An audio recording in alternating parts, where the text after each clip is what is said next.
manas prezentācijas, manas idejas nosaukums ir pagalmas skolotājs. Un, lai jūs saprastu, kā man šī ideja radās, es jums piedāvātu atgriezties tajos laikos, kad jums bija 7 gadi.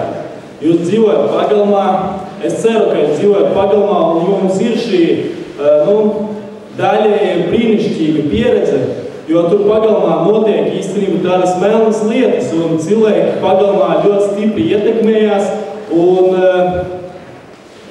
tas ir īstenībā tās dzīves posms, kur jaunieši gūst nepatīkamas, nevajadzīgas atkarības, piemēram, alkohola lietošana, lambārdu lietošana un, principā, tā tālāk. Un ko es piedāvātu? Es piedāvātu nodibināt. Nē, es nevis piedāvātu, es laikam darīšu to, es nodibināšu organizāciju un nodibināšu ciešu saikni starp vecākajiem un valdību.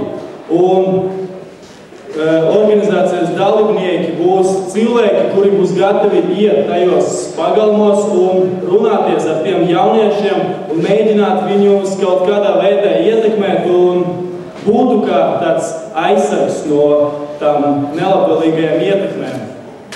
Un atbildot uz dažiem jautājumiem, kuras tika uzdotas šodien, kādu sabiedrību es vēlos redzēt. Un es jums pateikšu, ka es vēlos redzēt sabiedrību, kura ir iekšēji skaista un daudzkrāsaina, bet ārpusē ļoti pieticīga. Nav tas ārējais kliedziens. Visa attīstība ir vērsta uz iekšu, nevis uz modi. Es uzskatu, ka vispār sekošana modei un greiznumam, tas ir bezjēdzīga finanšu un cilvēku resursu terēšana. Tas bezjēdzīgs pasākums, kā vakar ļoti daudz jau tika lietots šie divi vārdi, bezjēdzīgs pasākums. Tā greznā dzīve ir bezjēdzīgs pasākums. No tā mums jāatturās. Tas ir grūti, bet tomēr. Paldies!